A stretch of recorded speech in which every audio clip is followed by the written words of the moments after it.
Amin. Sebelum duduk, berikan salam kanan kiri. Katakan kepada ibu-ibu yang sudah berkostum cantik, katakan Happy Mother's Day. Selamat Hari Ibu. Kemudian Anda boleh duduk.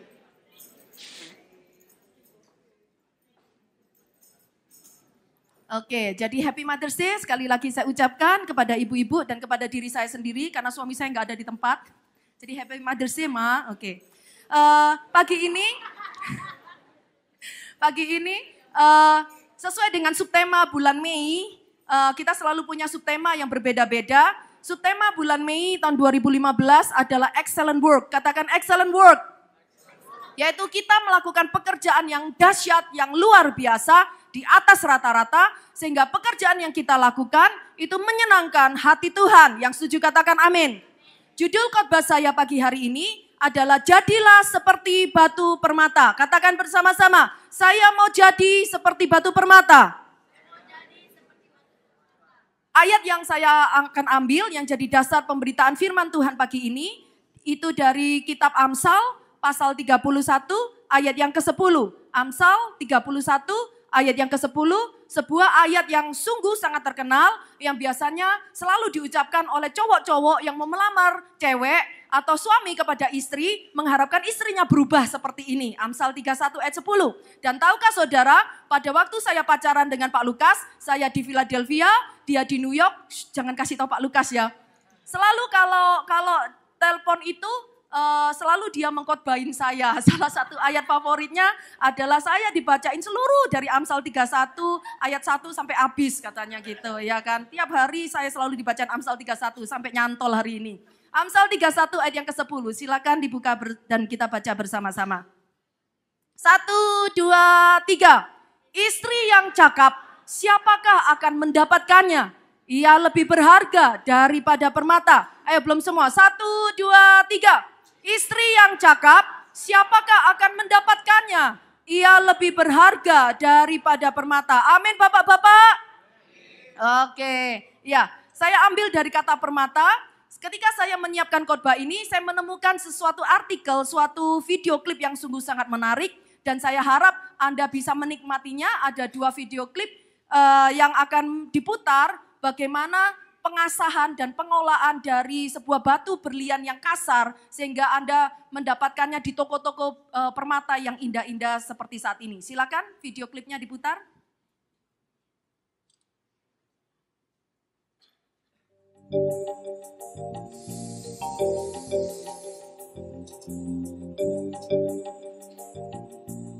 Diamonds are cut in different stages. They start off in the rough form, the way they've been dug up pretty much out of the ground. They're cleaned up a little bit. Sometimes what we call a window is polished into the diamond so that you can look inside the diamond. Then they're analyzed so that you can decide how the diamond will be cut to find out the highest quality and the most money that you can get out of the rough. You want either the largest diamond or the highest quality diamonds but smaller. From there, the diamonds go to the cutters. All of the cutting is done by hand. They attach the diamond rough to a dop, which is kind of like a stick that they can hold the diamond with, so they're not holding it with their hands. It gets very, very hot. That gets put very gently onto a rotating wheel that cuts the diamond and also polishes the diamond. The value of a diamond is determined by several things. First of all, the 4 C's, so we're looking at the colour of the diamond, the clarity, which refers to the minute natural identifiers that are found inside a diamond, little carbon spot or feathers or pinpoints or anything like that. So the larger these are and the more apparent they are, the lower the value of the diamond. The carat weight, which is the actual weight and size of the diamond, and then the cut. So the cut is the most important part other than its size and its weight. The way a diamond is cut is going to create the sparkle and the allure and the beauty of the diamond. Also, the market value goes into the price of the diamond, so what rough is available at the time. The other thing that can affect the price is fashion, the popularity of a particular cut or shape. If someone is looking to buy a diamond to wear for an engagement ring or a pendant earring, something like that, they perhaps don't need to bother with the highest of the highest grades. So if you really wanted an investment diamond, I would recommend going at the highest range of colour and clarity and cut. They are always going to be the highest price point. They are going to maintain their price. There's going to be less fluctuation with popularity and fashion. They're always going to be the highest possible benchmark for prices of diamonds.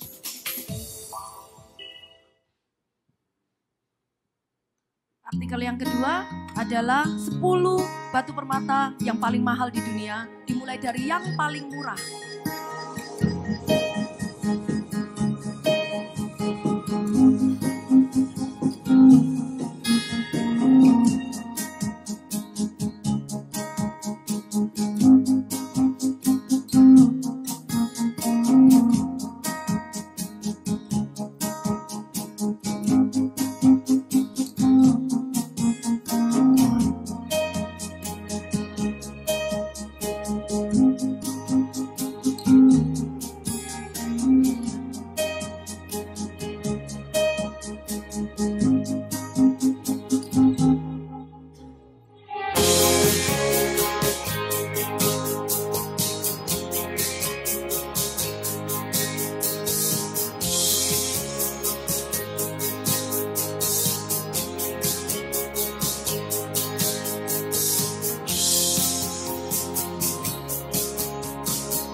Ya, berikan tepuk tangan yang meriah.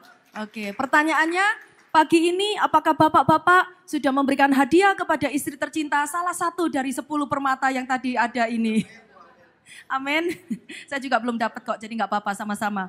Oke, seperti yang saya katakan bahwa Amsal 31 ayat 10 berkata, istri yang cakap siapakah akan mendapatkannya? Jadi jika para pria hari ini engkau sudah mempunyai pendamping seorang wanita, itu adalah istri yang paling cakap yang Tuhan berikan di dalam hidupmu. Yang setuju, berikan tepuk tangan yang meriah dan katakan amin. Dikatakan bahwa istri yang cakap itu lebih berharga daripada permata. Tetapi saya percaya bahwa firman Tuhan yang akan saya sampaikan hari ini bukan hanya untuk para wanita saja, tetapi juga buat para pria yang ada di tempat ini. Bukankah Tuhan berkata, sejak kita terima Tuhan Yesus, maka Tuhan sudah mengubahkan kita, membuat hidup setiap saudara dan saya menjadi batu-batu permata yang mulia dan berharga di tangan Tuhan. Berikan tepuk tangan yang meriah bagi Tuhan, katakan aku berharga di mata Tuhan. Berikan salam kanan kiri, katakan kamu dan aku berharga di mata Tuhan. Amin. Bahkan di Alkitab dijelaskan ada seorang pria yang kerasukan setan, kemudian Tuhan Yesus datang, kemudian dilepaskan. Ternyata setan-setan itu tidak mau pergi begitu saja meninggalkan pria itu. Setan-setan itu karena jumlahnya besar, disebut 1 legion, mereka minta supaya diusir keluar masuk ke dalam segerombolan besar babi. Dan ketika saya cari di dalam Google, 1 legion tentara itu jumlahnya berapa tentara. Ternyata cukup mengagetkan saya pikir tadinya cuma 1.000 tentara. Ternyata 1 legion itu adalah 6.000 tentara. Katakan 6.000 tentara. Jadi Anda bayangkan satu pria kurus kecil itu kemasukan 6.000 setan-setan. Maka ketika setan diusir keluar oleh Tuhan Yesus, mereka merasuk ke dalam 6.000 ekor babi. Kemudian 6.000-nya semuanya terjun bebas ke dalam jurang. Ya mungkin yang atas-atasnya nggak mati karena ketumpukan babi-babi di bawahnya ya. Coba bayangkan kalau 6.000 ekor babi dikali 1 ekor babi misalnya seharga $1.000, 6.000 dikali 1.000, maka harga 1 nyawa manusia itu berapa?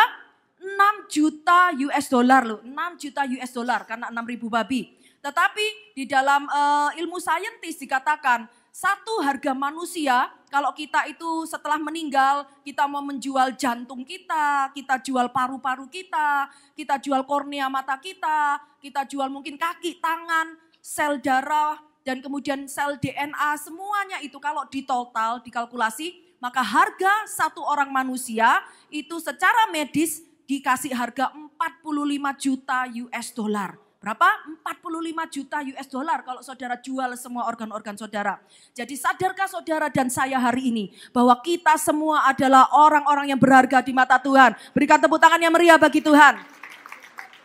Setelah kita tahu betapa berharganya hidupmu dan hidup saudara di mata Tuhan, mungkin saudara bertanya, oke, saya tahu saya berharga seperti batu permata. Sekarang pertanyaannya, bagaimana kita bisa menjadi sebuah batu permata di tangan Tuhan? Saya akan memberikan tips 3 rahasia bagaimana persyaratan untuk hidupmu dan hidupku dirubah sehingga menjadi batu-batu permata yang mulia, yang berharga di mata Tuhan. Persyaratan yang pertama adalah, coba tunjukkan, persyaratan untuk menjadi batu pertama yang pertama adalah permata. Yang pertama adalah kita harus tahan atas tekanan dan proses. Katakan, saya harus tahan atas tekanan dan proses. Sekali lagi, belum semuanya. Saya harus tahan atas tekanan dan proses. Kembali ke soal batu permata, saya hari ini banyak memberikan edukasi soal batu permata. Ya, sebuah batu permata berlian, kalau Anda tadi dengar, kalau mau pilih batu permata, mau beli batu permata di sebuah toko, itu harus lihat dari 4C. Katakan 4C. C yang pertama adalah color, katakan color. Color itu adalah warnanya harus bagus atau mengkilap atau bagaimana. C yang kedua adalah clarity, katakan clarity. Clarity adalah kejernihan. Ketika Anda memeriksa itu di bawah sinar lampu, maka itu semuanya memantulkan dan di dalamnya tidak ada guratan, tidak ada goresan. Itu menandakan bahwa berlian itu ketika diproses, dibuat tidak mengalami pecah di dalam. C yang ketiga adalah karat, katakan karat. Ini bukan karatan ya. Jadi kalau boyfriend Anda kasih, honey ini saya kasih permata berlian, tapi karatnya sorry ya 0,00001, ya itu berarti murah sekali ya kan. Semakin besar karatnya itu semakin mahal, 1 karat, 2 karat, 10 karat. C yang keempat adalah cut, katakan cut. Cut itu adalah potongan, Anda tadi sudah lihat di video klip, bagaimana ahli permata itu menggesekkan sedikit kepada mesin yang berputar terus. Seorang yang ahli itu bisa memberikan cut yang sempurna. Dan 1 karat adalah 200 mg ukuran Indonesia. 1 potong berlian kecil itu dibutuhkan untuk dikerat, dipotong itu sebanyak minimal 58 kali. Katakan 58 kali. Sehingga ketika Anda melihat batu permata itu ditanam di sebuah cincin atau kalung, maka itu akan memantulkan semua sisinya, memantulkan sinar-sinar sehingga membuat berkilau-kilau berlian itu.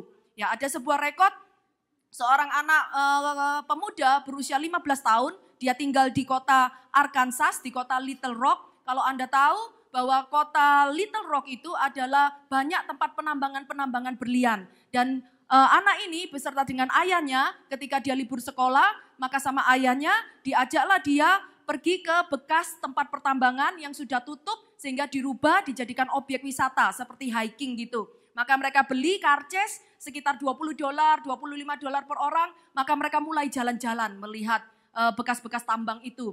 Tiba-tiba ketika sudah siang, anak ini mau pulang ke rumah untuk makan siang dengan ayahnya manggil. Tiba-tiba dia ketika jalan, lihat di tanah itu ada sesuatu yang berkilo-kilo. Dia nggak ngerti, dia ambil, dia masukin kantong. Ketika sampai di rumah, dia tunjukin ayahnya. Ternyata ayahnya kaget, dibawa ke toko permata, diperiksa. Ternyata anak itu, anak umur 15 tahun ini menemukan rough diamond yang kasar yang belum diolah, itu seberat 11,18 karat. 11,18 karat. Jadi ya make profit ya, udah bayar $20 tapi dapat rough diamond. Jadi saya memberikan ide pagi ini, kalau mau mengadu nasib keberuntungan, pergilah ke kota Little Rock, Arkansas. Siapa tahu Anda jalan-jalan ke sandung diamond. Yang kedua ada seorang pria yang punya bisnis pertambangan. Tapi setelah bertahun-tahun dia menggali tanah, dicuci, diapain, nggak nemu batu permata apapun. Sampai akhirnya dia ini putus asa, mau tutup usaha pertambangannya. Hari terakhir, dia itu mengeduk tanah lagi, habis gitu dituangkan di tempat kayak truk sampah gitu. Kemudian ketika dia lihat truk yang terakhir itu, tiba-tiba dia lihat ada satu geluduk batu yang kelihatan hijau, berkilau-kilauan hijau, kebiru-biruan. Langsung dia ambil, dia cuci, dia bawa ke tempat yang biasa dia jual batu itu. Ternyata tahu saudara, dia menemukan pada hari terakhir dia memutuskan menutup tambangnya 306 karat batu opal. 306 karat batu opal. Saya ada sih kalau Anda mau lihat di Google cari aja 306 karat batu opal itu bisa ketemu batunya gede sekali dan menurut Guinness Book itu adalah rekod batu opal yang terbesar yang keluar secara alami dari muka bumi ini. Iya, dan dia tidak jual, katanya sih kalau dia meninggal dia mau wariskan ke saya. Kemudian persyaratan pertama menjadi seperti batu permata, kita harus tahan atas tekanan dan proses. Katakan sekali lagi, saya harus tahan atas tekanan dan proses. Ada seorang tokoh Alkitab yang sungguh-sungguh menunjukkan sebuah pribadi bagaimana orang ini tahan atas setiap tekanan dan proses dalam hidupnya. Mari kita baca di dalam Keluaran pasal 2 ayat pertama sampai dengan kedua. Saya akan baca untuk Anda. Seorang laki-laki dari keluarga Lewi kawin dengan seorang perempuan Lewi. Lalu mengandunglah ia dan melahirkan seorang anak laki-laki. Ketika dilihatnya bahwa anak itu cantik, padahal anaknya cowok ya, tapi cantik perawakannya. Disembunyikannya 3 bulan lamanya. Selanjutnya Anda tahu dari kisah itu siapakah nama ibu ini? Yokebed. Katakan bersama-sama Yokebed. Dan Yokebed ini adalah ibu seorang nabi yang sungguh sangat besar di Israel yaitu Nabi Musa. Katakan Nabi Musa.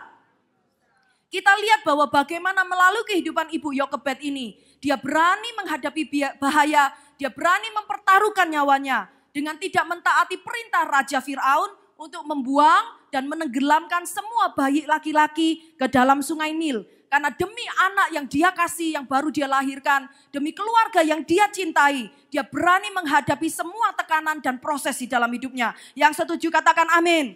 Jadi kalau Alkitab sudah memberikan contoh Ibu Yokebed, Ibu Musa, mari setiap jemaat dan pengurus BMC, hari ini saya mau menantang saudara, apapun yang sedang Anda hadapi hari ini, mungkin dalam hidupmu engkau punya persoalan dalam rumah tangga, suami tidak pulang-pulang, anak memberontak, atau engkau punya masalah keuangan, masalah kesehatan, apapun yang menjadi tekanan dan dalam hidup ini. Tuhan Yesus mau pagi hari ini, supaya hidup kita tetap menjadi kuat dan tahan menghadapi proses dan tekanan. Yang setuju berikan tepuk tangan yang meriah bagi Tuhan. Amin. Saya akan memberikan sebuah kisah nyata di Jerman, beberapa abad yang lampau, ada seorang pria Jerman bernama Miller. Ini adalah seorang suami yang memiliki istri, tetapi suami ini sudah kecanduan minum minuman keras. Sehingga suami ini jadi orang yang berperilaku kasar terhadap istrinya, suka ngebukin istrinya, dia selalu mabuk-mabukan, waktunya sebagian besar dihabiskan di bar. Apa yang dilakukan oleh istri ini? Meskipun bertahun-tahun suaminya tidak ada perubahan, bertahun-tahun suaminya tidak ada perkataan maaf. Istri ini tetap setia, dia nungguin suaminya pulang dari bar, di depan rumah meskipun pulang sampai jam 12 malam, jam 2 pagi, jam 4 pagi. Istri Miller ini tetap setia nungguin di depan pintu rumah. Ketika lihat dari jauh suaminya datang, orang yang mabuk itu sempoyongan gak bisa jalan lurus. Maka istri ini akan membopong suaminya, akan ajak masuk dia dalam rumah. Maaf kalau orang sudah mabuk berat tuh biasa juga sampai tumpah-tumpah. Dia bersihin tumpahnya, dari kaosnya dia lepasin, celana panjangnya dia lepasin. Dia bantu untuk mandi, untuk membersihkan badan. Istri Miller ini juga bantu menidurkan suaminya di tempat tidur. Bulan demi bulan, tahun demi tahun istri Miller melakukan yang sama. Tapi tidak ada perubahan sama sekali di dalam hidup suaminya. Suaminya terus ngasarin dia, suaminya terus mabuk-mabukan, terus njahatin istrinya. Sampai suatu malam ketika suami ini sedang mabuk-mabukan bersama dengan teman-temannya di bar. Maka dia berkata kepada teman-temannya, ayo mari aku ajak ke rumahku mampir. Aku mau tunjukin kepada kamu semua bahwa aku di rumah punya seekor anjing yang setia nungguin di depan rumah. Bisa bayangin saudara-saudara, istrinya yang setia nungguin di depan rumah, itu dia sebut sebagai seekor anjing. Dia umpamakan seperti seekor anjing yang setia nungguin dia di depan rumah. Maka teman-temannya sepakat, oke, ya karena mabuk mereka ikut semua. Ketika mereka sudah jalan sampai di dekat rumah, istri Miller ini yang gak tahu lihat segerombolan pria mabuk ketawa-ketawa, dia pikir biasa. Ternyata mereka menertawakan dia. Dia menyambut mereka masuk ke rumah dengan sopan, dia tetap membopong suaminya, dibersihin dari muntahnya, kemudian dimandiin, dirawat sampai dibaringkan ke tempat tidur. Pada waktu itu suaminya belum tidur, kemudian teman-temannya masuk ke kamar. Apa yang terjadi? Tiba-tiba Tuhan bekerja. teman-teman suaminya itu meskipun mabuk, dia bisa lihat betapa suami ini tidak menghargai istrinya, disebut sebagai anjing yang setia. Maka mulai teman-temannya ini marah sama Miller. Kamu ini gila ya, kamu punya istri yang setia kayak gitu, yang baik merawat kamu. Kamu sebut dia sebagai anjing. Oh, kamu ini kebangetan betul gitu. Mulai teman-temannya marahin Miller ini. Akhirnya Miller dijamah Tuhan, dia segera sadar akan segala kelakuannya yang kasar. Dia langsung nangis. Pada waktu itu juga dia berlutut di depan istrinya. Dia minta ampun. Akhirnya juga dijamah oleh Tuhan. Dan kemudian secara singkat, akhirnya Miller ini menjadi seorang hamba Tuhan yang betul-betul mengalami zaman Tuhan. Bahkan kehidupan rumah tangganya dipulihkan. Berikan tepuk tangan yang meriah bagi Tuhan. Jadi percaya saudara, seberat apapun masalah yang engkau alami, tetap percaya bahwa Tuhan Yesus itu sumber jawaban atas setiap masalah kita. Yang setuju katakan amin. Saya tahu bahwa keluarga saya dan gereja ini BMC banyak diserang orang. Banyak juga dijelek-jelekkan, bahkan fakta diputar balik, difitnah dan semuanya. Tetapi saya mau katakan kepada Anda semua, bahwa mari kita belajar pintar. Katakan saya mesti belajar pintar. Karena Alkitab berkata, jangan balas kejahatan dengan kejahatan, tetapi balas kejahatan dengan kebaikan. Yang setuju katakan amin. Makanya kalau ada orang yang jahat sama kita, jangan balas dengan jahat ataupun marah-marah kepada mereka. Karena ada seorang hamba Tuhan yang sungguh memberi satu kutipan quote yang sangat-sangat mancep di dalam hati saya. Kalau ada orang yang marahin saudara, kalau ada orang yang menganiaya saudara, itu kalau kita nggak balas, itu kayak mereka itu lempar berlian untuk membangun rumah kita di sorga. Yang setuju katakan amin. Tapi kalau saudara balas marah kepada orang itu, balas ngata-ngatain, maka itu sama dengan Anda ambil lagi berlian yang sudah saudara terima, saudara lempar kembali ke orang itu. Jadi yang lebih bodoh siapa? Yang lebih bodoh adalah orang yang lempar balas. Jadi jangankan dilempar berlian. Coba kalau seorang itu ngelempar bakpao kepada saudara, langsung tangkap, langsung dimakan ya kan. Tidak pernah bakpaunya dilempar kembali. Apalagi kalau ada orang yang lempar berlian, maka tangkap, masukin kantong, terima kasih ya, lagi ya yang banyak ya, kayak gitu loh. Jadi saya mau ngajarin setiap jemaat dan pengurus BMC, lebih pintar, katakan saya mesti lebih pintar. Dan di dalam Mazmur 56 ayat 9, lihat saya sungguh percaya Tuhan kita tidak buta, Tuhan Yesus tidak tuli, dia melihat semua yang dilakukan. Baik yang orang baik lakukan, baik yang orang jahat lakukan. Dikatakan dalam Mazmur 56 ayat 9, Anda boleh cek di dalam Alkitab Anda kalau Anda pulang, dikatakan bahwa kesengsaraanku Tuhan. Kalau Anda jadi sengsara, hidupmu jadi menderita karena orang nganiaya engkau, maka itu dikatakan bahwa Tuhan catat semuanya itu di dalam buku catatannya. Bahkan setiap tetes air mata kita itu ditampung di dalam cawan kirbat Tuhan. Maka saya katakan enggak apa-apa, sampai cawan kita sampai penuh, maka lihat TTM, katakan TTM. Anda tahu singkatannya apa TTM? Tunggu tanggal main. Semua orang akan punya pertanggungan jawab kepada Tuhan atas apa yang kita lakukan selama kita di dunia ini. Yang setuju katakan amin. Yang kedua saya katakan, kalau ada orang yang menyerang kita, kalau ada orang yang salah paham dengan kita, itu artinya bahwa kita ini, gereja ini sudah berada di track Tuhan yang benar. Yang setuju katakan amin. Makanya selalu jadi target sasaran musuh untuk menyerang kita. Coba kalau saudara tidak percaya, kalau di Indonesia habis hujan, lampu mati, Anda menyalakan lampu petromak dulu ya, lampu pakai minyak. Lihat, Anda masih ingat ada kunang-kunang, betul? Firefly ya kan. Kunang-kunang itu hanya menyerbu, mengelilingi lampu yang terang, benderang, yang banyak minyaknya. Betul? Betul apa betul? Jarang sekali kunang-kunang itu menyerbu lampu yang sudah redup-redup mau mati. Apalagi lampu yang sudah kehabisan minyak, kunang-kunang enggak suka sama sekali. Jadi jangan heran kalau hari-hari ini gereja kita banyak diserang orang, banyak berita negatif. Saya tetap percaya bahwa itu karena kita punya kegerakan Allah di tempat ini. Kita punya yang namanya hadirat Tuhan. Kita punya yang namanya api Roh Kudus yang besar. Berikan tepuk tangan yang meriah bagi Tuhan. Nanti lihat ya, kalau kita meninggal, rumah Pak Lukas di sorga pasti sangat gede sekali. Kenapa? Karena banyak orang yang salah mengerti dengan beliau. Banyak orang yang cemburu dan sirikin. Betul apa betul? Jadi kalau engkau dan saya mau punya rumah yang besar di sorga, cepat-cepat daftar jadi hamba Tuhan. Pasti banyak musuhnya, saudara-saudara. Saya jamin. ya kan?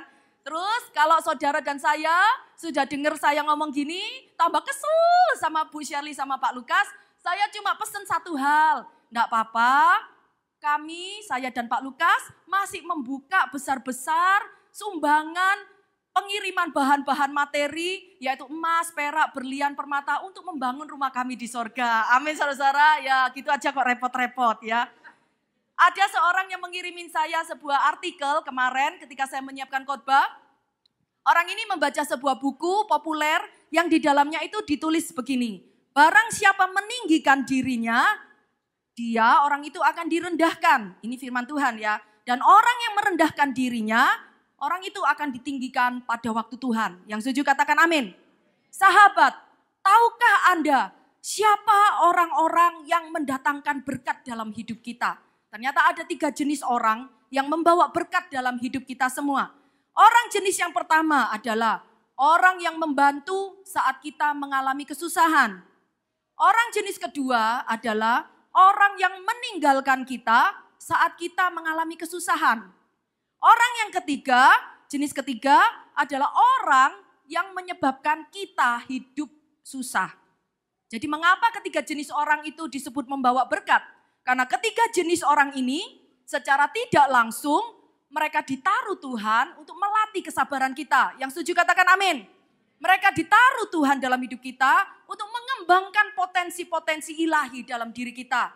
Dan orang itu ditaruh Tuhan untuk membuat kita semakin dewasa dan semakin bijaksana di dalam menghidupi hidup ini. Yang setuju katakan amin. Dikatakan lagi oleh buku itu, saat ada orang lain berbicara, merendahkan kita, jangan saudara marah.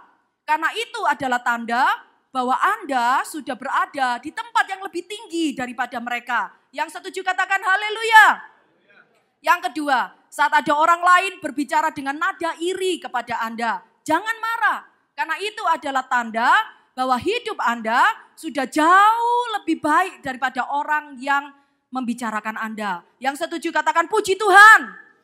Yang berikutnya, saat ada orang lain berbicara buruk mengenai Anda, jangan marah. Itu adalah tanda bahwa hidup Anda dan saya itu sebenarnya lebih indah daripada hidup mereka. Yang setuju katakan amin, berikan tepuk tangan yang meriah bagi Tuhan. Anda semua di sini pasti punya payung ya di rumah ya.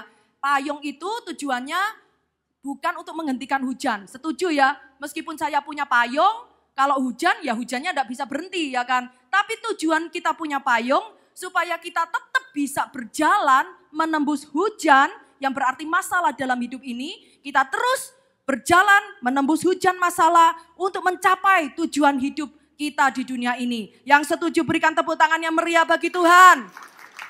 Orang pintar bisa gagal, orang hebat bisa jatuh. Tetapi orang yang rendah hati dalam segala hal akan selalu mendapat perkenanan Tuhan. Katakan amin. Dan saya mau tambahkan kepada quote ini. Orang yang pintar dan licik itu kalahnya dan apesnya hanya sama satu orang. Yaitu orang yang pintar dan licik kalah dan apesnya sama orang-orang yang takut akan Tuhan. Seperti saudara dan saya di tempat ini yang hidup kita disertai dan dibela oleh Tuhan Yesus. Berikan sorak-sorak yang meriah bagi Tuhan.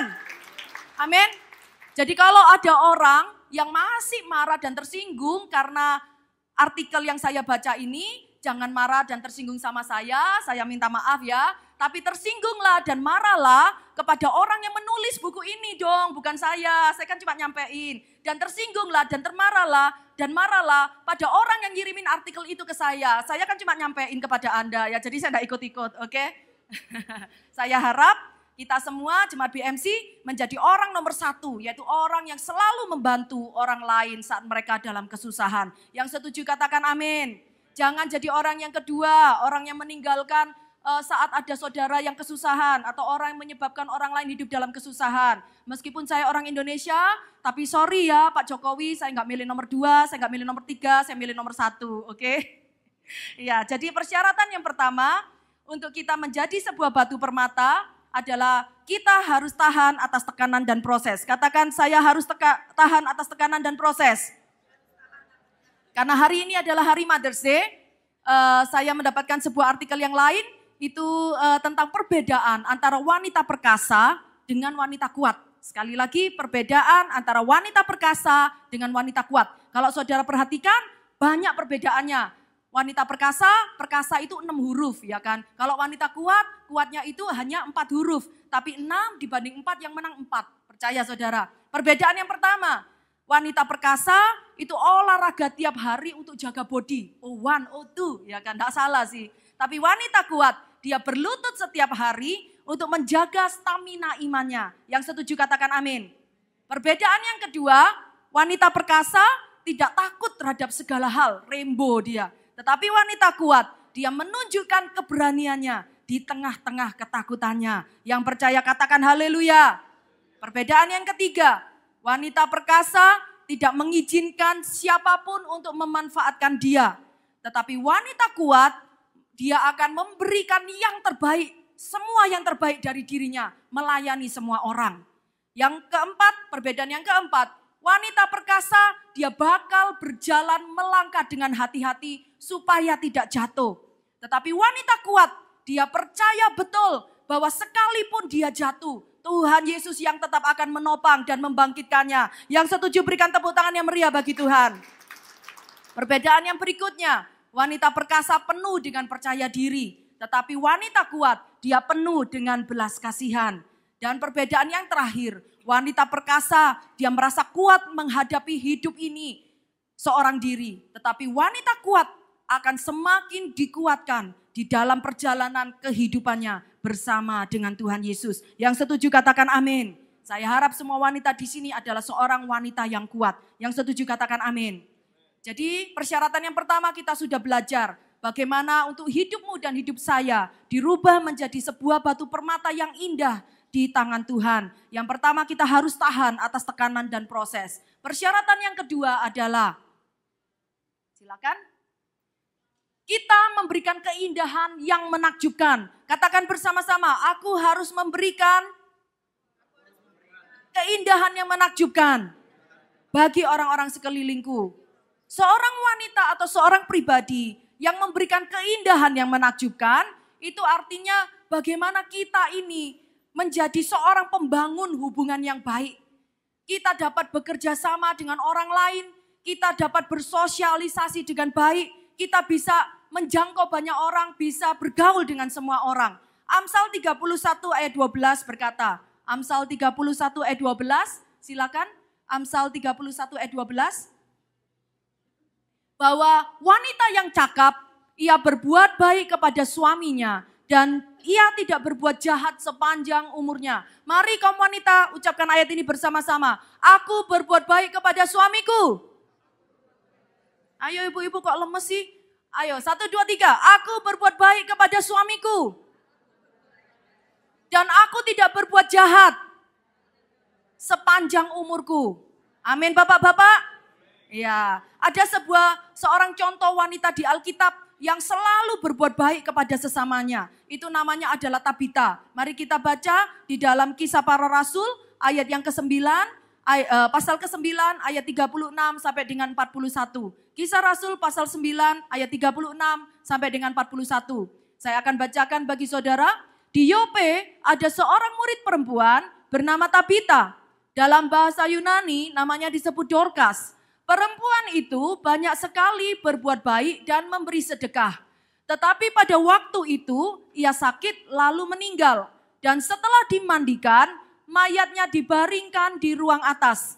Kota Lida itu dekat dengan kota Yope. Ketika murid-murid mendengar bahwa Petrus ada di kota Lida, mereka menyuruh 2 orang kepadanya dengan permintaan, segeralah datang ke tempat kami. Maka berkemaslah Petrus dan berangkat bersama-sama dengan mereka. Setelah sampai di sana, ia dibawa ke ruang atas dan semua janda datang berdiri dekatnya. Dan sambil menangis, mereka menunjukkan kepada Petrus semua baju dan pakaian yang dibuat Dorcas atau Tabita waktu ia masih hidup. Lanjutkan sampai ayat 42. Tetapi Petrus menyuruh mereka semua keluar. Lalu ia berlutut dan berdoa. Kemudian Petrus berpaling ke mayat itu dan berkata, Tabita, bangkitlah. Lalu Tabita membuka matanya. Dan ketika melihat Petrus, ia bangun lalu duduk. Petrus memegang tangannya dan membantu dia berdiri. Kemudian ia memanggil orang-orang kudus beserta janda-janda, lalu menunjukkan kepada mereka bahwa perempuan itu hidup. Lanjutnya ayat 42. Kisah Rasul 9 ayat 42. Apa yang terjadi sesudah itu? Maka kebangkitan Tabita ini menjadi suatu peristiwa yang menggemparkan, membuat banyak orang jadi percaya kepada Tuhan. Ya, mari kita baca bersama-sama Kisah Rasul 9 ayat 42. 1, 2, 3. Peristiwa itu tersiar di seluruh Yope dan banyak orang menjadi percaya kepada Tuhan. Berikan tepuk tangan yang meriah bagi Tuhan. Berapa banyak di sini hidupmu dan hidupku menjadi sebuah kesaksian bagi Tuhan. Sehingga oleh karena hidup kita, banyak orang datang dan percaya kepada Yesus. Mari saya lihat tantangan yang diangkat. Mari berikan salam kanan kiri, katakan hidupmu dan hidupku harus membuat banyak orang datang kepada Tuhan. Amin. Ya, di kebaktian bahasa Inggris saya sudah menyampaikan khotbah tentang Tabita ini. Saya pelajari mengenai Tabita ini. Ternyata nama Tabita itu adalah rusa betina. Nama Tabita ini artinya indah atau beautiful. Katakan indah. Dan kota Yope di mana Tabita tinggal itu juga artinya beautiful city, kota yang indah. Jadi saya percaya bahwa hidup kita jadi indah bukan karena kita tinggal di kota Philadelphia yang indah. Tetapi sebaliknya kota Philadelphia ini menjadi semakin indah karena ada kehadiran saudara dan saya yang membawa keindahan yang menakjubkan. Berikan tepuk tangan yang meriah bagi Tuhan.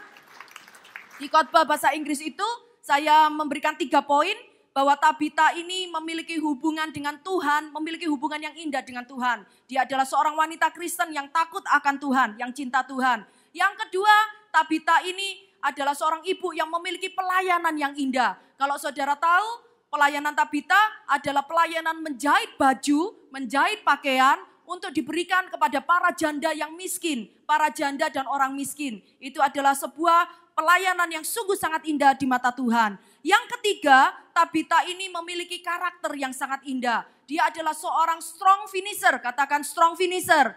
Karena ternyata pelayanan Tabita bukan dimulai dengan semangat pada awalnya, tapi dia terus melayani Tuhan dan melayani para janda sampai pada hari dia meninggal. Makanya para janda ini menangis luar biasa karena mereka kehilangan orang yang mereka cintai. Jadi mari kita semua menjadi orang-orang yang memberikan keindahan yang menakjubkan kepada orang-orang di sekeliling kita. Yang setuju katakan amin.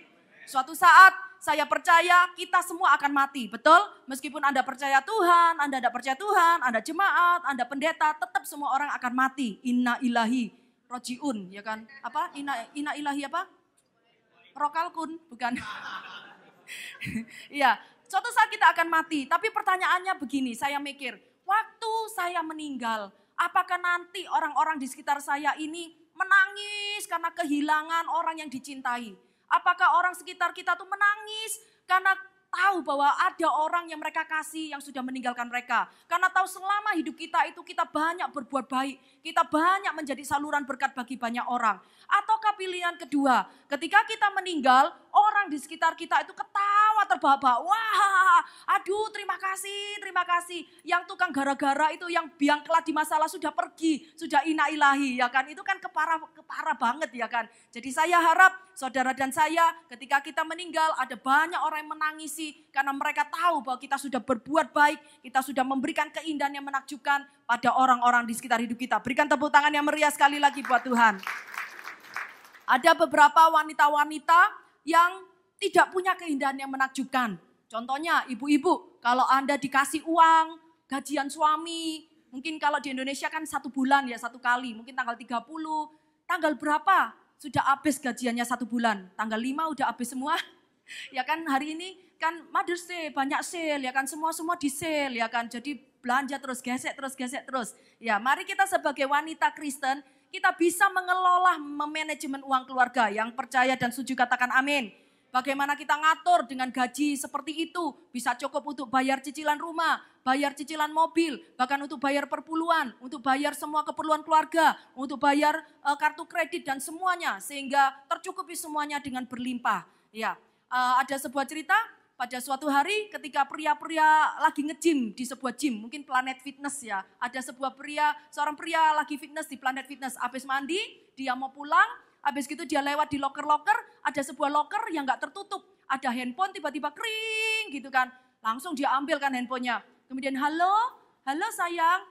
Di seberangnya ada suara wanita berkata, oh papi, oh thank you banget papi udah terima teleponnya Eke. Oh iya kenapa mami gitu. Kemudian wanita itu berkata, gini loh pi, ini kan Mother's Day toh. Tadi mami lewat sebuah toko berlian, murah kok pi, itu ada cincin berlian yang mami kepengen gitu. 10 karat pi, harganya murah udah didiskon 75%. Oh ya jadi berapa setelah didiskon? Cuman tinggal 2 miliar rupiah. Oh murah banget itu kalau 10 karat 2 miliar. Ambil aja Mi, ambil bungkus ya kan. Oh thank you papi, kamu papi yang terbaik. Terus Pi belum selesai, oh ya ada apa lagi Ma? Saya lewat habis dari toko berlian mampir ke showroom Bentley ya kan. Showroom Bentley ada mobil satu stok terakhir Pi. Bentley warna hitam mulus. Juga ini diskon hari terakhir Mother's Day. Oh ya terus habis di sale berapa dong harganya? Murah Pi, cuma 150 miliar rupiah. Oh murah banget itu untuk Bentley. Ambil ma, ya kan bungkus kasih pita. Oh thank you papi gitu. Habis dari showroom Bentley, mama juga lewat. Papi masih ingat kan rumah yang berapa blok dari rumah kita tuh loh Pi. Yang kita selalu lewat rumahnya yang gede, megrong-megrong ya kan ada 7 kamar. 7 kamar mandi, ada 5 dapur. Di belakang ada lapangan sepak bola ya kan. Itu sale hari terakhir loh, hari terakhir ini. Oh ya jadi berapa rumahnya turunnya? Cuman tinggal 400 miliar rupiah Pi. Wah murah banget, ambil mah tutup ya kan. Oke papi, I love you, thank you ya gitu. Habis gitu ditutup, klik, prianya begini. Ini handphone siapa ya? Ini handphone siapa yang ketinggalan di loker? Ini bukan bini gue ini. Ya jadi mari kita jadi wanita-wanita yang bisa mengelola keuangan, yang bisa memberikan keindahan yang menakjubkan. Yang setuju katakan amin. Ada juga jenis wanita yang kedua. Wanita yang bisa mengelola keuangan tapi tidak bisa simpan rahasia ya kan. Sampai kalau suaminya itu mau cerita sama istrinya, mah jangan bilang-bilang loh ya, ini cuman kamu, papa dan mama. Iya, ceritain apa sih? Oh ya itu gini. Oke Pi, iya enggak cerita. Begitu tutup telepon langsung angkat kelompok arisannya. Eka tahu enggak ya? Tahu enggak ya? Eka ini baru dapat gosipan terbaru dari suami. Ternyata si itu sama itu gitu kan. Langsung seluruh kelompok arisan tahu, seluruh kantor suami tahu, seluruh Indonesia Raya tahu. Mari kita sebagai istri, kita bisa dipercaya, bisa simpan rahasia. Yang setuju katakan amin. Ada wanita yang tipe ketiga, sudah pinter ngatur uang, bisa simpan rahasia, tapi masalahnya kelemahannya itu kalau bicara sama suaminya nadanya tinggi dan emosi. Kalau dibilang, "Ma, jangan marah-marah toh." Loh saya ini enggak marah, memang kayak gini ngomongnya. Sampai suaminya itu datang itu kalau sudah belum dibentak sama istrinya, cuma diginiin aja langsung Parkinsonnya kumat. Jadi mari ibu-ibu kalau punya suami jangan dibentain. Yang setuju katakan amin. Yang datang dengan suaminya dielus-elus. Pak aku enggak akan bentak ya. Ayo Miranti ngelus-ngelus Adam. Enggak akan bentak ya. Papi Adam ya. Ya jangan dibentain terus saudara-saudara. Makanya kenapa banyak janda ya kan. Kenapa banyak janda enggak banyak duda. Anda tahu jawabannya? Ada 2. Yang pertama para suami lebih cepat itu berangkat. Yang kedua banyak janda daripada duda. Karena setelah ditinggal mati suami biasanya loh wanita tuh enggak mau kawin lagi seperti saya ya kan. Tapi kalau duda enggak awet karena janji begitu istrinya mati dimasukkan liang kubur. Mami aku mau sehidup semati, mau nyebur ke dalam lubang kubur ya kan. Jangan pak, relakan. Enggak saya mau bersatu dengan istri saya sehidup semati janji kita. Jangan pak, habis gitu enggak lewat dari 3 bulan nikah lagi. Makanya enggak ada banyak duda ya kan, ada banyak janda enggak banyak duda saudara-saudara. Maaf ya bapak-bapak ya. Dan ibu-ibu pesan saya tahu di sekolah Anda itu memorinya luar biasa, ingat semuanya ya kan. Kalau pelajaran sejarah nilainya 100 bahkan 110 ya kan, A+ ya kan. Tapi tolong meskipun Anda ahli sejarah di sekolah, kalau dalam hidup rumah tangga jangan dipraktekin kepada suami. Ahli sejarahnya tuh loh, jangan dipraktekin kepada suami. Ngerti maksud saya? Contohnya suami berbuat salah, anduk main lempar sembarangan, pakaian main lempar sembarangan, enggak ditaruh di tempat cucian. Istrinya diem 1 kali, lempar lagi 2 kali, lempar lagi 3 kali. Yang ke-10, papa sudah 10 kali loh ya lempar-lempar pakaian kotor ya. Jadi ingat, yang pertama waktu Thanksgiving, yang kedua waktu Natal. Itu kan ahli sejarah. Ya kan, ingat semuanya. Waktu pacaran ingat enggak? Kamu dulu kayak gini kesalahannya. Waktu punya anak pertama ingat enggak? Waktu mami mertua datang kamu berbuat salah. Loh itu ahli sejarah. Tolong ya ibu-ibu ya. Meskipun Anda ahli sejarah, pelajaran sejarah dapat 100 tapi jangan diterapkan sama bapak-bapak. Yang setuju katakan amin. Oke. Hari ibu ada seorang anak kecil pergi ke toko Messi. Anak ini berumur 10 tahun namanya Tono. Dia itu mau membelikan hadiah bagi ibunya. Waktu masuk ke Messi banyak sale dia bingung. Parfum sale, kemudian kosmetik sale, baju, tas, sepatu semuanya sale. Akhirnya dia celingak-celinguk disamperin sama sales girl-nya. Ditanyain, Dek mau cari apa untuk ibu? Karena udah tahu Mother's Day. Kemudian Tono bilang, iya mbak saya ini mau beliin sesuatu hadiah bagi ibu saya. Tapi saya nggak tahu ukurannya bajunya ibu saya. Oh gampang dek, saya bantuin deh. Ceritain aja pada saya. Ciri-ciri ibumu bagaimana? Ibumu itu tinggi, apa sedengan, apa pendek? Ibumu itu umurnya berapa? Ibumu itu langsing, apa kurus, apa gendut, ya kan? Nanti mbak bisa cariin kira-kira hadiah apa yang cocok, baju yang mana yang sesuai dengan seleranya. Oh, saya nggak tahu ukuran ibu saya ya. Yang saya tahu itu bagi saya, ibu saya itu seorang wanita yang sangat sempurna. Oh, saya tahu dek untuk wanita sempurna. Kemudian mbaknya pergi, kemudian dia ambil baju, dia tunjukin ini kira-kira cocok enggak stylenya. Oh ya cocok mbak, kira-kira warnanya ibumu suka enggak? Oh ya suka, oke dibayar, kemudian dibungkus rapi, dikasih kertas kado, kasih pita. Tono pulang ke rumah, kasih ke mamanya. Mamanya, oh Tono senang sekali, terima kasih ya kamu anak yang baik. Kemudian dicium pipinya, kemudian besok Tono sekolah, berangkat ke sekolah, ibunya cepat-cepat kembali ke Messi sama risitnya. Kemudian dia cari mbaknya, mbak, kemarin anak saya Tono itu datang ke sini. Pas kebetulan mbak yang sama yang tugas kemarin, tugas lagi hari besoknya. Oh iya ibu saya masih ingat anak kecil beli hadiah untuk ibunya. Kenapa? Emangnya ibu nggak cocok dengan potongan bajunya? Oh enggak saya cocok, saya suka sekali. Apa ibu mungkin nggak cocok dengan warna bajunya? Oh saya demen sekali, anak saya pinter tahu selera saya. Tapi maaf mbak, saya mau tuker. Tono kemarin ngasih size itu size 4, badan saya size-nya 16. Ya kan ngerti toh. Jadi bagi seorang anak apapun yang jadi kelemahan kita sebagai orang tua di mata anak itu kita adalah seorang orang tua yang sempurna. Yang setuju berikan tepuk tangan yang meriah bagi Tuhan.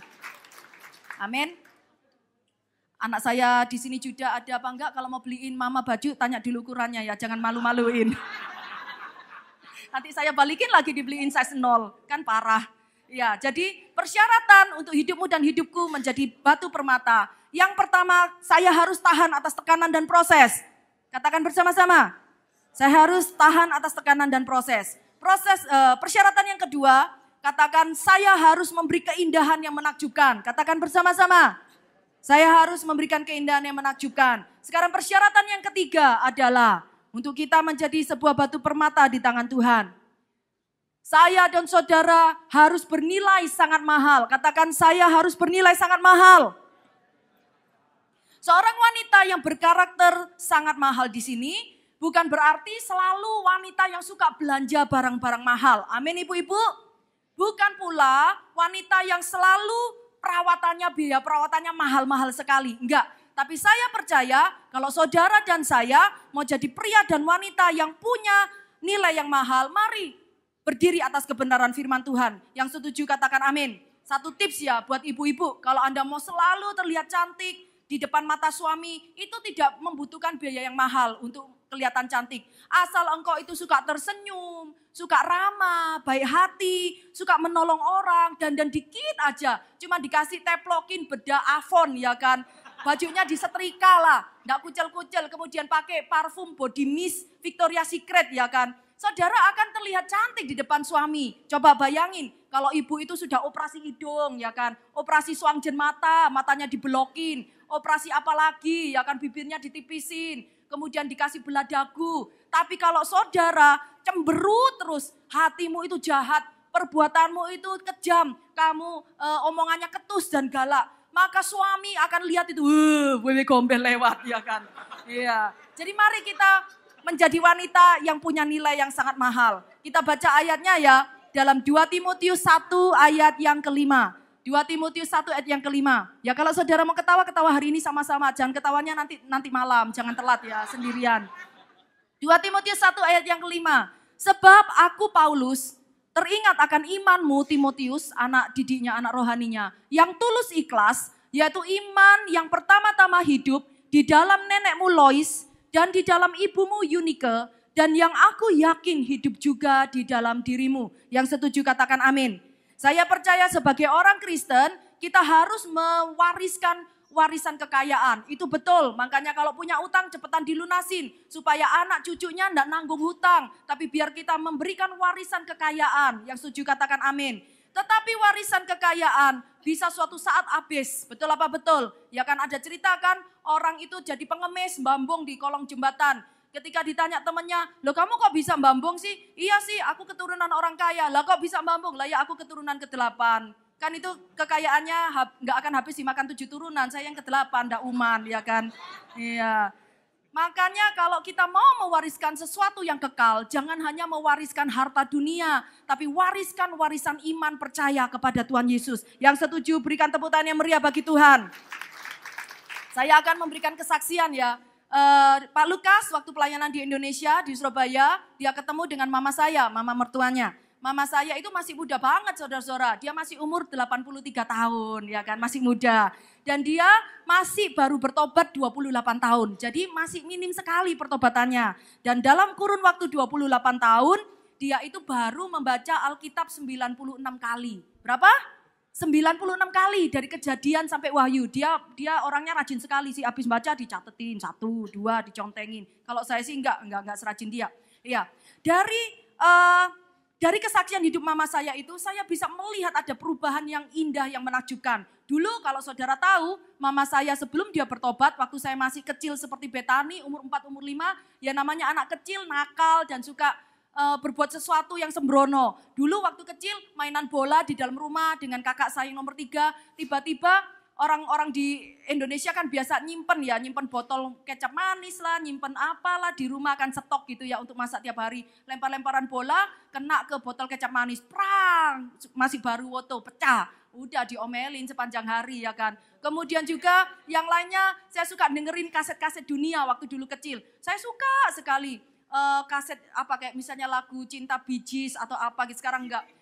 Kayak misalnya side A side B kan, karena pasti pakai kaset yang ada pitanya itu. Saya suka lagu yang nomor 3 side A, jadi saya rewind lagi.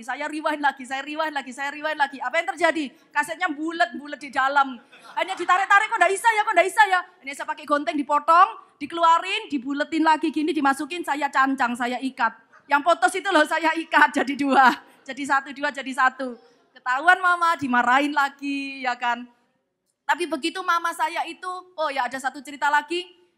Waktu kecil kan SD suka masak-masakan ya, PKK ya. Waktu itu kelompok saya masak nasi goreng. Saya ini karena nggak bisa masak cuma dibagiin bawa 1 alat aja, yaitu saringan minyak itu loh. Lah teman saya nggak bilangin saringan minyaknya dari apa. Hanya saya ngambil di rumah, yang saya ambil adalah saringan minyak plastik. Yang untuk itu loh, kalau Anda cuci beras itu loh, tahu kan ya, saringan plastik dari minyak, saringan minyak dari plastik. Saya bawa besoknya, saya kasih ke teman saya, ternyata pulang dikembalikan saringannya udah bolong, udah ludes. Kenapa? Karena mereka buat untuk nyaring minyak yang panas. Akhirnya saya bawa pulang, diomelin lagi sama mama. Tapi ketika mama saya ketemu Tuhan Yesus, dia bertobat, saya mulai melihat perubahan yang dahsyat. Dulunya dia yang marah, suka pemarah, yang pelit. Suatu hari pembantu kami itu mencuri uangnya mama, berapa ratus ribu, 100 ribu atau berapa gitu. Mama itu biasanya marah-marah kalau uangnya hilang. Tapi hari itu dia bisa berkata, puji Tuhan, Tuhan akan mengganti dengan berkat yang lebih besar. Lihat bahwa kalau kita semakin mendekatkan diri pada Tuhan, akan terjadi keindahan yang menakjubkan. Berikan tepuk tangan yang meriah bagi Tuhan. Saya akan memberikan tips berdoa ya. Siapa di sini yang suka untuk berdoa? Siapa yang enggak suka berdoa? Siapa yang suka jalan-jalan ya kan? Kalau Anda berdoa itu judulnya 5 jariku berdoa. Kalau Anda berdoa itu menggenggam tangan, coba genggam tangan semua kalau mau berdoa. Masa sih ada yang berdoa sini cuma pakai 1 jari gini genggamnya? Ada? Enggak ya. Semuanya kalau berdoa 5 jari, betul 5 jari. Saya akan memberikan tips pokok-pokok doa melalui 5 jariku berdoa. Katakan 5 jariku berdoa. Doa yang pertama adalah ibu jari, katakan ibu jari. Anda lihat ketika Anda berdoa, mengatupkan tangan, maka jari mana yang paling dekat dengan hati Anda? Ibu jari kan? Jadi kalau Anda berdoa, setiap kali Anda lihat ibu jari, Anda harus mendoakan orang-orang yang paling dekat dengan hati Anda. Katakan orang-orang yang paling dekat dengan hati saya. Contohnya saya mendoakan suami, saya mendoakan anak-anak, saya mendoakan jemaat, pengurus, dan full timer, part timer, gereja BMC. Anda semua dekat dengan hati saya. Cile. Saya mendoakan Irfan karena saya sangat mengasihi Irfan. Yang engkau dekat selalu di hatiku. Dan berapa banyak di sini yang selalu mendoakan mertuanya. Halo. Kemudian yang kedua, jari yang kedua adalah telunjuk. Katakan telunjuk.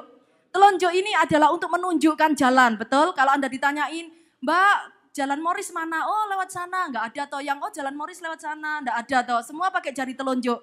Jadi kalau Anda tiap kali lihat jari telunjuk, doakan orang-orang yang memberi tuntunan pada orang lain. Contohnya, guru Anda kalau Anda sekolah, pendeta Anda kalau Anda berjemaat di sebuah gereja lokal, polisi yang memberikan tuntunan kepada orang-orang, ya kan. Kemudian jari yang ketiga adalah jari tengah. Maaf, saya nggak bisa menunjukkan jari tengah saya. Mari gini semua, jari tengahnya itu jari yang paling tinggi, betul? Ada yang jari tengahnya jari yang paling pendek, bontong, dioperasi, yaitu ya nasib Anda ya kan. Tapi secara normal, jari tengah adalah jari yang paling tinggi. Jadi setiap kali saudara melihat jari Anda, jari tengah, selalu jangan lupa doakan orang-orang yang punya posisi tertinggi dalam pemerintahan, dalam hidupmu. Yang setuju katakan amin. Contohnya doakan bos saudara di tempat kerjaan, doakan presiden, doakan semua pejabat-pejabat yang punya posisi tinggi di dalam pemerintahan. Supaya mereka memerintah dengan takut akan Tuhan. Kemudian jari yang keempat adalah jari manis. Katakan jari manis. Coba semua. Lipat semua jari, hanya jari manis yang berdiri. Bisa enggak? Enggak boleh dipegangin. Maksudnya sampai kayak gini loh. Bisa enggak? Saya enggak bisa. Lihat kan, jari kelingkingnya ikut-ikutan. Berarti pokok doa yang keempat, setiap kali saudara lihat jari manis saudara, adalah doakan orang-orang yang tidak bisa berdiri sendiri. Maksudnya orang-orang yang lagi kesusahan, orang-orang yang lagi sendiri, kesepian, orang yang lagi sakit di rumah sakit, di panti jompo, orang-orang homeless, orang-orang yatim piatu, dan para janda-janda. Tapi bapak-bapak saya kasih tahu, doakan janda-janda yang sudah tua. Amin bapak-bapak. Jangan doakan janda-janda muda ya kan. Nanti kalau pulang, bapak disambet sama istri pakai sandal. Jangan bilang, ini Bu Shirley yang ngajarin, doakan janda-janda muda, bukan saya loh ya. Saya bilang janda-janda tua, jangan diplesetkan ya. Kemudian pokok doa yang kelima adalah jari kelingking. Katakan jari kelingking. Jari kelingking adalah jari yang paling kecil. Kalau saudara bertanya, kenapa sih jari kelingkingku paling kecil ya kan? Nggak berfungsi apa-apa. Jangan salah loh. Coba kalau saudara nggak ada jari kelingking, bisa bersihin telinga loh. Nggak bisa toh. Jari kelingking karena paling kecil. Bisa bersihin hidung, ini paling mujarab ya kan. Paling serbaguna. Jadi setiap kali saudara lihat jari kelingking, jangan lupa doakan kebutuhan pribadi. Karena ini untuk kebutuhan pribadi. Jadi taruh kebutuhan pokok pribadi Anda paling terakhir. Dan lihat Tuhan akan menjawab setiap doa saya dan doa saudara. Berikan tepuk tangan yang meriah bagi Tuhan. Amin. Oke. Sekarang sudah 3 poin ya. Mau cerita lagi? Mau cerita lagi? Iya. Karena ini hari Mother's Day. Dan suami saya nggak ada di sini, makanya dengan berat hati saya mengarang puisi mother sendiri dan saya bacain sendiri. Saya harap suami saya di Indonesia mendengarnya. Ya, bisa siapin ya puisi mother ya kan. Mother itu singkatannya kan M, katakan M. O, T, H, E, R. Bacanya apa anak-anak? Mother, ya kan, bukan emak, ya kan, MOTHER bacanya emak, ya kan, parah, ya kan. Seorang suami menuliskan mother, ya kan, oh honey, istriku yang tercinta, engkau adalah bagiku MOTHER, apakah itu? Huruf yang pertama M adalah mingkut, katakan mingkut, itu baju bulu musang ya kalau nggak salah, baju bulu ming, mantel bulu musang. Itu engkau adalah seperti mingkut bagiku honey. Itu engkau sudah lama merindukan dibelikan mantel bulu musang. Jangan khawatir sayang. Kemudian huruf yang kedua O. O adalah opal ring ya kan. Anda masih ingat tadi di 10 susunan permata yang termahal di dunia, saya masih ingat opal itu 1 karat 2.355. Opal ring, saya tahu Hani, engkau kepingin dibelikan batu cincin opal yang kamu mimpi-mimpi sampai ngelendur-ngelendur tiap malam. Sekarang huruf yang ketiga T. T itu apa? Tiny car, ya kan, mobil kecil, mobil itu loh, VW itu loh, VW kodok ya kan, tapi mahal. Itu adalah mobil kecil yang selalu kamu idam-idamkan ya kan. Tenang, huruf yang keempat adalah Hermes ya kan. Itu adalah tas buaya, tas kulit buaya yang selalu kamu nantikan untuk aku belikan. Tenang Hani, tenang. Nanti aku bawa senapan panjang, aku masuk hutan, aku tembak seekor buaya, aku kulitin dia hidup-hidup, dan aku bikinin tas dari betul-betul kulit buaya untukmu. Huruf yang berikutnya adalah E. Itu adalah earring, anting-anting, ya kan, kayak anting-anting saya ini, ya kan. Anting-anting berlian yang kamu impi-impikan Hani. Kemudian R yang terakhir adalah rak itu permadani. Permadani dari India yang kamu mau taruh di dalam rumah kita. Ya kan, nanti menambah penampilan rumah kita jadi lebih indah. Jadi sayang, pada hari Mother's Day ini engkau adalah bagiku MOTHER. Jadi kalau digabung semua hurufnya itu apa bunyinya? Bukan, salah anak-anak. Kalau MOTHER itu kalau dibelikan semuanya sama suami ini, maka ejaannya papi bangkrut mami. Bukan mother. Jadi pada hari ibu ini Mother's Day, karena papi belum punya uang untuk membelikan semua MOTHER, terimalah hadiah dariku, sapu tangan, ya kan? Iya, mari saya undang petugas pujian dan penyembahan. Kita ada perjamuan kudus di depan kita. Ada satu joke lagi yang terakhir ya. Wanita-wanita lagi didatengin, diadakan survei oleh penjual buku. Seorang penjual buku tanya pada seorang ibu, Bu, menurut Anda buku apa yang paling jadi favoritmu? Buku bacaan apa yang sangat menolong dalam hidupmu selama ini? Maka wanita itu tanpa ragu-ragu, tidak berpikir 1000 kali, langsung jawab. Jawabannya apa? Tahu? Buku cek suami saya. Buku cek suami saya, karena dalam keadaan suka duka, dalam keadaan winter dan summer itu yang selalu menghibur saya dengan buku cek suami saya. Oke, mari saya undang untuk bangkit berdiri. Kita sudah belajar hari ini bagaimana hidup saya dan saudara bisa dirubah jadi batu permata. Kalau kita tahan atas tekanan dan proses. Kalau kita memberikan keindahan yang menakjubkan. Kalau kita memiliki nilai yang sangat mahal. Mari kita menyanyikan satu lagu penyembahan ini. Kita masuk dalam hadirat Tuhan. Mari kita doa.